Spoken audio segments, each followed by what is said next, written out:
Turn your Bibles with me, if you would, this evening, 1 Samuel chapter 17. 1 Samuel 17, when you find your place, if you're able to do so, I'd like to invite you to stand with me.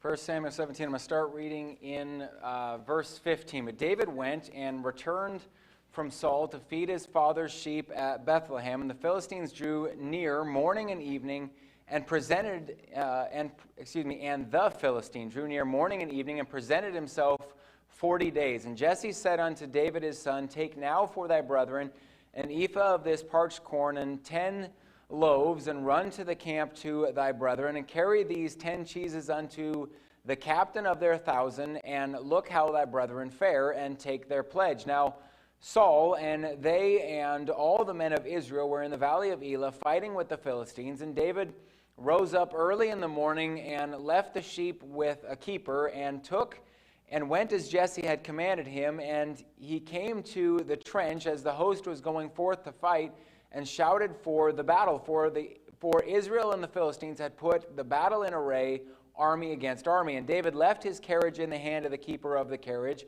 and ran into the army, and came and saluted his brethren. And as he talked with them, behold, there came up the champion, the Philistine of Gath, Goliath by name, out of the armies of the Philistines, and spake according to the same words. And David heard them, and all the men of Israel, when they saw the man, fled from him, and were sore afraid. And the men of Israel said, Have ye seen this man that has come up? Surely to defy Israel is he come up. And it shall be that the man who killeth him, the king will enrich with great riches, and will give him his daughter, and make his father's house free in Israel.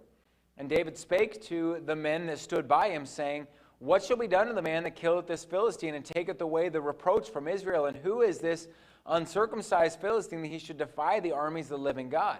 And the people answered him after this manner, saying, So shall it be done to the man that killeth him. And Eliab, his eldest brother, heard when he spake unto the men, and Eliab's anger was kindled against David, and said, Why camest thou down hither? And with whom hast thou left those few sheep in the wilderness? I know thy pride and the naughtiness in thine heart, for thou art come down that thou mightest see the battle. And David said, What have I now done? Is there not a cause? And let's go ahead and stop there for right now. Let's have a word of prayer. Lord, I want to thank you for this passage of Scripture, Lord, and the time that we can take to look at it this evening. I pray that you will you'll use me tonight, Lord, and speak through me in this message, Lord. I pray this in your name. Amen. You can go ahead and be seated. Going through this series on choices, and how can you preach in the book of 1 Samuel and not cover David and Goliath? This passage is probably one of the most well-known passages of the Bible. You know, there's a few that you could list in this, but David and Goliath is probably one of the most well-known passages in the Bible, or at least is one of the most referred to. You think about it, people will mention David versus Goliath pretty regularly. A small football team that's not known as very good taking on the big juggernaut of a team is often referred to as David versus Goliath. A small local business takes on the big corporation, and it'll be referred to as David against Goliath. Most people who use, and most people who hear the reference may not know what exactly it's referring to in the Bible, but everyone knows when you say David against Goliath, everyone knows that means the little guy against the big guy. People who have never opened a Bible, people who have never stepped foot in a church, many of them have heard, at least, if not the passage, have at least heard the phrase David versus Goliath. And what it's so well known, that concept at least, and what a passage it is. I hesitate to call it a story, because it's not. It's reality, but what an amazing thing it is that David is sent by his father to go check on his brothers. When he arrives, he finds the armies of Israel and they've been intimidated. Every day, the Bible talks about for 40 days, twice a day, this giant's coming out and is calling them out. I've never understood, and I've wondered this a lot of times, why they allowed Goliath to make the rules. I mean, the Bible talks about that the armies were in array, ready to fight. Goliath came out twice a day and demanded, send me a man to fight me, and we're going to fight one-on-one, and if I win, then you'll be our slaves, and if the guy wins, and we'll be yours. That's not how they did battle in those days. They'd link up, and they would fight in a line with swords and spears and shields all linked together. It was not mano-a-mano, it was army against army. But for some reason, they allowed Goliath to come in and make the rules. And I've never understood why. Why would you not...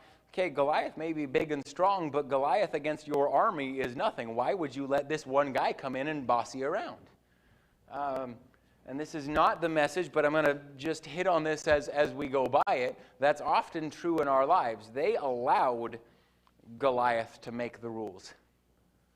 That's often what happens in our lives, that when things have us scared or intimidated or stopped in our tracks, it's often because we've allowed it to control us. Goliath had no authority. Goliath had no reason why he should have held the decision how they're going to do battle here. Goliath had no authority here. There is no reason. It's not like he's even the king of the Philistines. He's just one of their soldiers. The only reason that he had authority, the only thing he had going for him, is he was big and strong and intimidating. No reason why they had to listen to his rules of engagement. So this is going on, and David comes, and we'll get some into the back and forth that happens when we get into the message, but it ends with David fighting Goliath and coming out victorious. This young boy with a sling and a stick and a rock defeats a giant who's a trained soldier.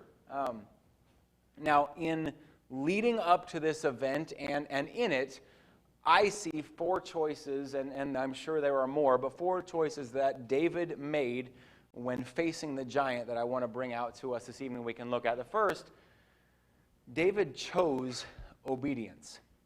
David chose obedience. We start in 15. Look back at chapter 17, verse 13. The three eldest sons of Jesse went and followed Saul to battle. And the names of his three sons that went to battle were Eliab the firstborn, and next unto him Abinadab, and the third Shema. And David was the youngest. And the three eldest followed Saul, but David went and returned from Saul to feed his father's sheep at Bethlehem. David chose obedience when he stayed home when told to. Now, I know this could be said that I'm reading into this a little bit, but I don't think so. David's brothers have all gone to war. And David went back home to take care of his father's sheep. Do you really think that was by David's choice? Do you think that when battle was going on, David thought, boy, I want to be back home feeding the sheep? I don't think so, because when he came to the battle, his brothers all talked about how he wanted to be there. Now, I guarantee he wanted to be out there with his brothers and with the army fighting their enemies. You look back even through history, and you have all sorts of accounts of young men who lied to get into military because they knew they were needed. I think of the Revolutionary War. It was a regular thing that young boys would lie about their age to get into the army because they knew it was needed, and their dad was there or their brothers were there, and they wanted to join.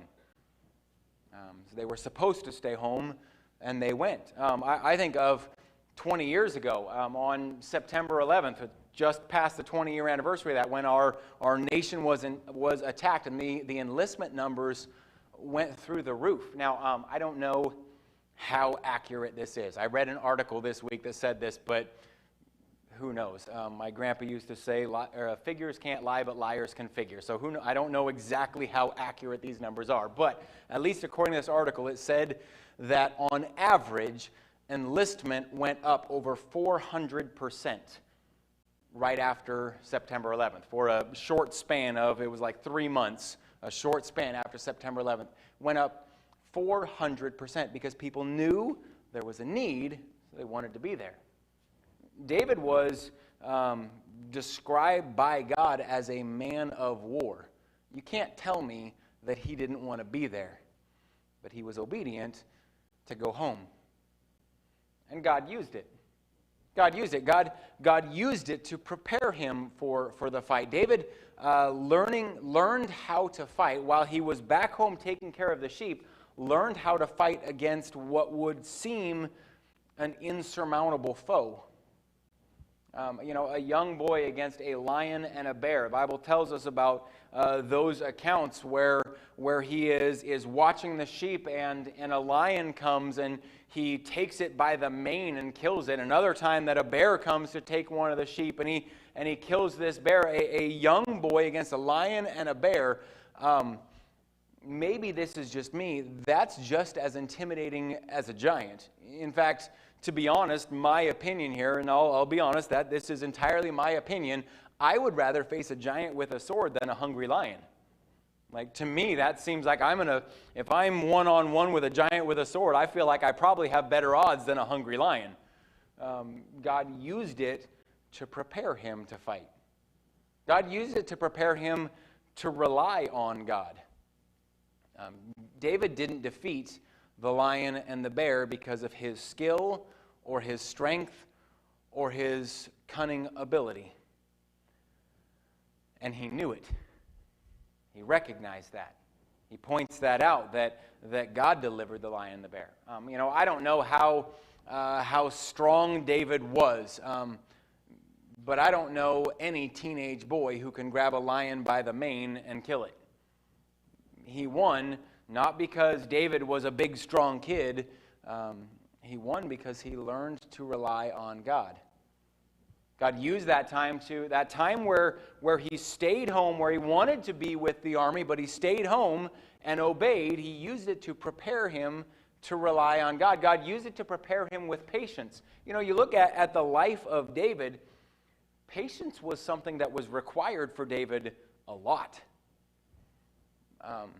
He spent a good portion of his life living in hiding, running from Saul, waiting for God's time. A good portion of David's life, he was anointed way before it's ever announced, and then after that, Saul gets jealous, and you have all that mess with Saul trying to kill him with the spear and chasing him off, and that whole thing. And then years and years of David in hiding where he had the opportunity to kill Saul and become king, but he just had to wait for God's time. This time of going home to feed his father's sheep taught him patience. Taught him you have to wait for God's time, not yours. He chose obedience to go back home. He chose obedience in that he went when told to go. Went when told to go. Look at chapter 17, verse 17 and 18. And Jesse said unto David his son, Take now for thy brother an ephah of this parched corn and these 10 loaves, and run to the camp to thy brethren, carry these 10 cheeses unto the captain of the 1,000, and look how thy brethren fare, and take their pledge. David patiently waited on his father's time, and when sent, he went. But this can't be what David wanted. This can't be what David wanted. Listen, if his desire was to be there fighting with his brothers,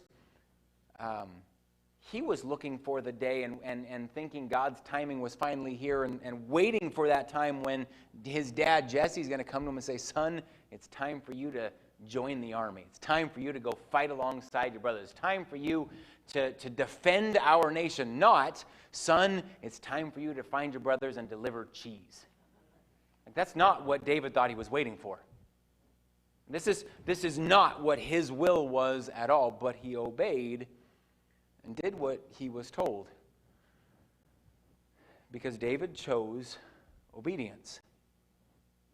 Though it wasn't what he wanted, and though it wasn't in his time, he simply obeyed what his father told him to do. Whether that was to wait or whether that was to go. I think there's something we can learn there. Now, choosing to obey is never an easy thing, because it always means submitting to what someone else wants rather than what you want. That's not easy. No matter what situation you're talking. If you're talking parents, if you're talking boss, if you're talking authorities, whatever, it isn't easy to submit what I want to what someone else wants. But obedience is key for a Christian. Obedience is key for a Christian. Learning to submit to what God wants. If that's to stay, I stay. If that's to go, I go. If that's right now or if that's sometime down the road, just choosing obedience. First thing I see, David chose to obey. The second thing that I see this evening, David chose to stand. David chose to stand. So he's now been sent of his father to find his brothers and the army. This is not in my message, but I think worth noting, even still taking responsibility for what his father has put him over. When he left the sheep, it talks about he left them with the keepers. When he gets to the army, before going in the trench with his brothers, it talks about he left the carriage with the keeper of the carriages. Even still, taking responsibility for what his father has put him in charge of. But he's now been sent to find his brothers in the army, which he successfully does. But when he finds them, rather than finding God's army being strong and victorious and conquering, he finds them cowering. He finds them hiding. They are in array. They are lined up ready to fight, cowering. This is the army of the living God. This is the army that should know they aren't fighting in their own power. But if you remember, this is also the army that chose that they wanted a big, strong king to fight for them rather than God. And when Goliath comes out and gives his demand of send me a man, Saul isn't exactly volunteering to go out after him. Saul is bigger and stronger than everyone else. That's why they chose him as king, as he's head and shoulders above anyone else. If anyone should go out and fight Goliath, fight this giant, it's Saul. Especially because their whole thing of we want a king who will fight for us. Here's his chance. But instead, David finds Saul and the army cowering. And David makes a stand. David makes a stand despite persecution. David's first stand in this is to the armies of Israel, encouraging them to fight and rallying them, if you will, asking them, who is this uncircumcised Philistine, and ask them, why are we just sitting here when the Philistines are right there, reminding them that God is on their side, trying to understand why they're allowing this guy to mock their God, and he's attacked for it. Among what should be friends. I mean, again, this is the army of Israel. And he's standing there reminding them, hey, we're fighting for God, and God's on our side, and why can't we just take this enemy? And he is attacked by what should be friends. Worse than that, he's attacked by his own brothers. You look at verse 28. Eliab, his eldest brother, heard when he spake unto the men, and Eliab's anger was kindled against David. He said, why camest thou down hither, and with whom hast thou left those few sheep in the wilderness? I know thy pride and the naughtiness of thine heart. for thou art come down that thou mightest see the battle. David's brother tears him up. But David doesn't back down because of persecution. Doesn't back down because of persecution. He doesn't take this stand and then at the attack of his brother stop and back down from it. He knew that the stand he was taking for God was right, and he kept standing despite kickback, despite opposition, even from family. He kept standing. David kept standing despite the danger. He carried that same stand that he had in front of the army all the way onto the battlefield. You know, you look at it, David is the last person, by men's eyes, I should say, David is the last person there that should have fought Goliath. He wasn't even in the army. I mean, there's an entire army of people there of which he was not one, and yet he's the one who takes on the giant. David, again, by men's eyes, was probably the least trained person there, probably the smallest, youngest person there, going against a giant who has trained from his youth on how to fight. A giant who has a sword and spear and shield, and David who has a stick, a sling, and a rock. I mean, listen, most people would have gotten to that point in their stand that, come on, guys, this is what we need to do. Most people would have got to this point in their stand and decided, you know, this stand is important, but not important enough for me to die for. I mean, that's what he's facing. If we're looking at this, we tend to look at things like this in our Bible because we know how it ends and forget about the in-between part. By all human accounts, you look at this, and everyone on both hillsides, the armies of Israel and the armies of the Philistines, everyone on both hillsides watching had to be thinking, well, this is going to be quick. I mean, this isn't going to last long. You've got Goliath and this little kid. We know that when he gets down there, Goliath mocks him. The Bible tells us about that, but can you imagine the armies sitting on both sides watching this? As David walks out there, I can imagine the armies of Israel watching, going, wait, this kid is the one going to represent us? I mean, if I'd have known that, I might have volunteered. I'm not volunteering, but if I'd have known that he's the one who's going, I might have volunteered. I'm going to stand a better chance than he will. We're going to be their slaves if this kid loses. Now, this is not going to be good. Or the Philistine army lined up there, seeing Goliath go out and this little kid come out to meet him and watching, thinking, well, this is going to be a breeze. We got off really lucky in this one. Because by human accounts, I mean, David's going to get annihilated. But David is willing to stand for right. David was willing to stand for God despite the fact that it could cost his life. See, his stand was more than just in word. He chose to stand regardless. I know both messages on Sunday that I preach, I touch on this. I'm not going to labor here at all, but we need to make the choice to stand for right, and we need to decide that we'll keep standing no matter what is said or done. But very often, if we make a stand at all, our stand is in word only. And at the first sign of opposition, we backpedal. At the first sign of someone disagreeing with it or someone standing up against us, it's, oh, well, never mind, I don't want to offend. And we back off. We need to decide that when I'm standing for right, when I'm standing for what the Bible tells me, it doesn't matter what's said or done, regardless of what it may cost me. David chose to obey. David chose to stand. Third thing I see, David chose God's way. In this fight with Goliath, David turned down I'm going to call it the standard way.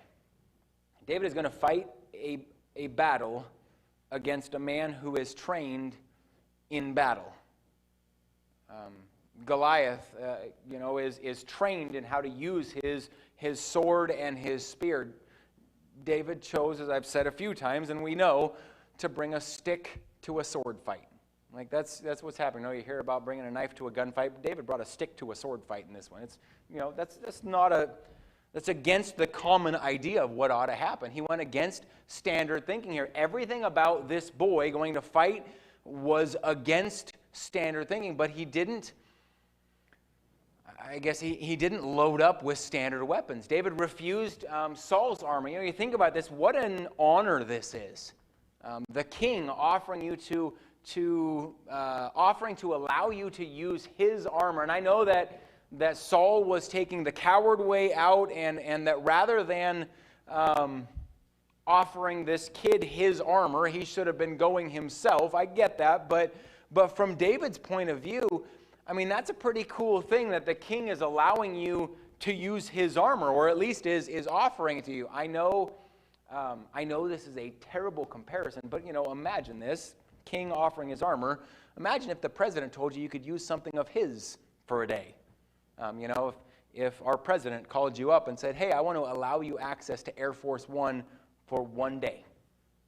Use all you want. That would be pretty great. Saul is giving David the option of his armor, his sword, his shield.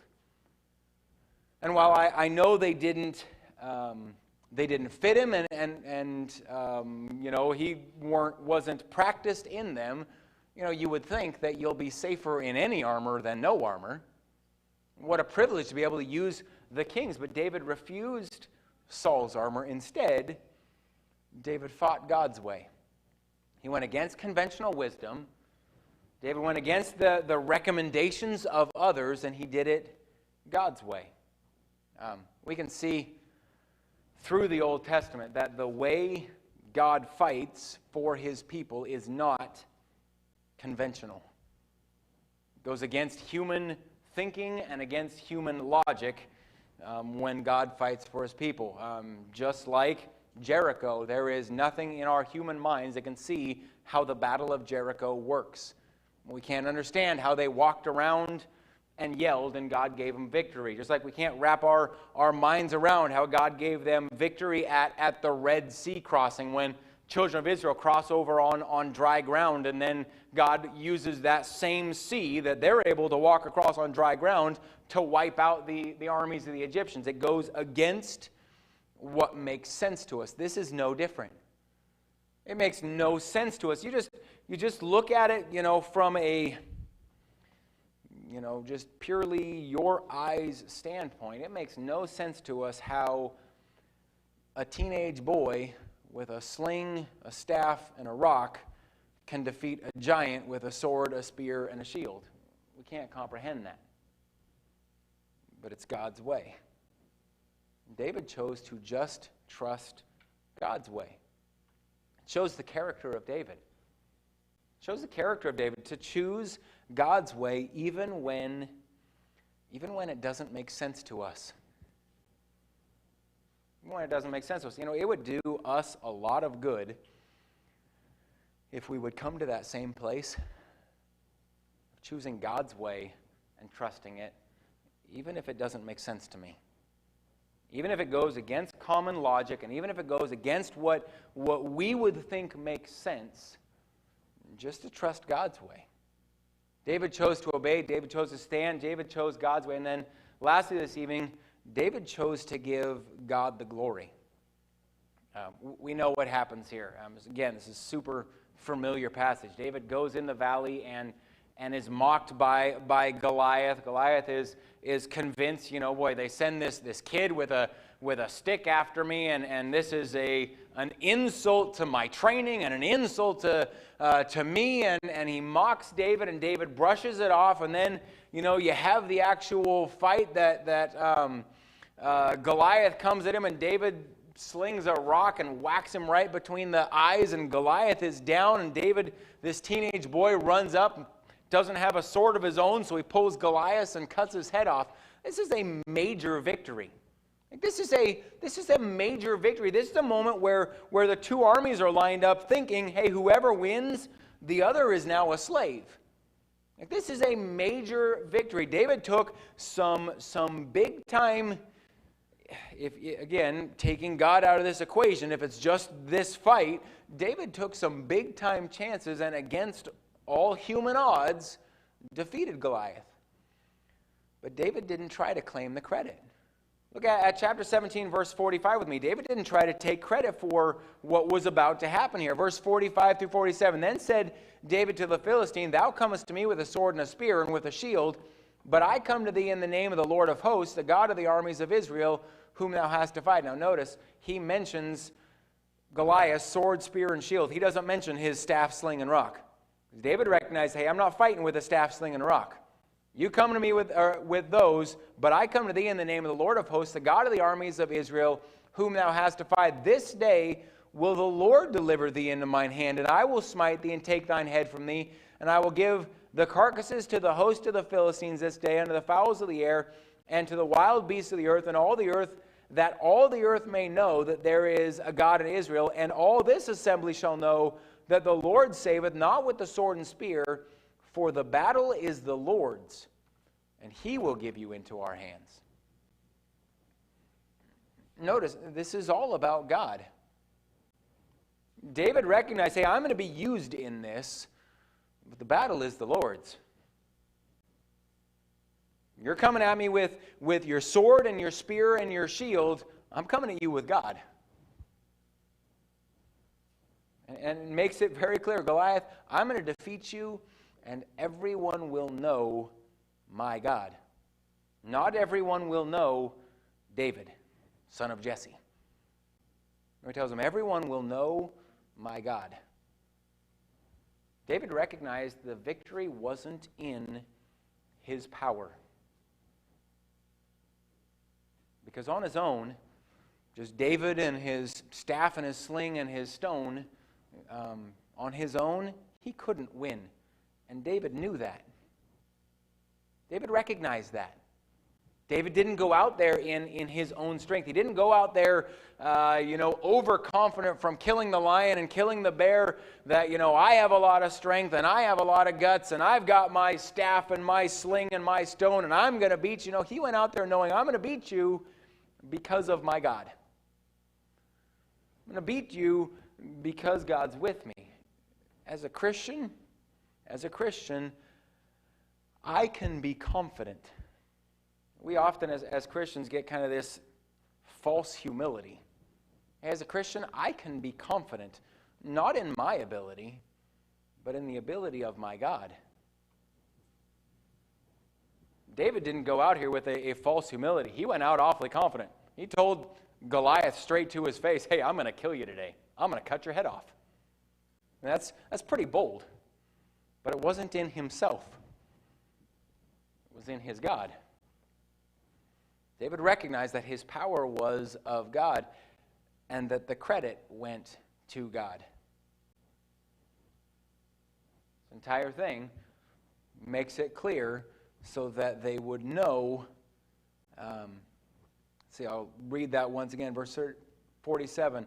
And all this assembly shall know that the Lord saveth not with the sword and spear, for the battle is the Lord's, and he will give you into his hands. David didn't take credit for the win. He made sure the credit was given to God, where it belonged. Because he knew it wasn't of himself. Now, conclusion this evening. The decisions made by David. I mentioned this during the third point. The decisions made by David in this surrounding him, facing the giant, shows his character. Shows his character. He chose to obey. He chose obedience, his father's will over his own. He chose to stand despite what people said or despite the danger he faced. He chose to stand. He chose God's way rather than what men told him or what he wanted. He chose God's way, and he chose to give God the credit rather than take it for himself. And he did it all pointing to God. Now, Here's where I want to kind of bring this together for us this evening, and I'll be done. Let's choose to have the character of David. Let's choose to have the character of David, choosing obedience to God's will over mine. Obedience to God's will over mine, as I said, whether that's to stay or to go, whether that's right now or sometime down the line, choosing obedience to God's will over mine, choosing to stand no matter the consequences, choosing God's way, not my own, and choosing to give the credit, the glory, and the focus to God. Recognizing that the ability to conquer that we have isn't by me, it's by Him. It isn't because of what I can do, it's because of what He does. And give Him the credit and the glory and the focus. Let's pray. Lord, I pray that you'll help us tonight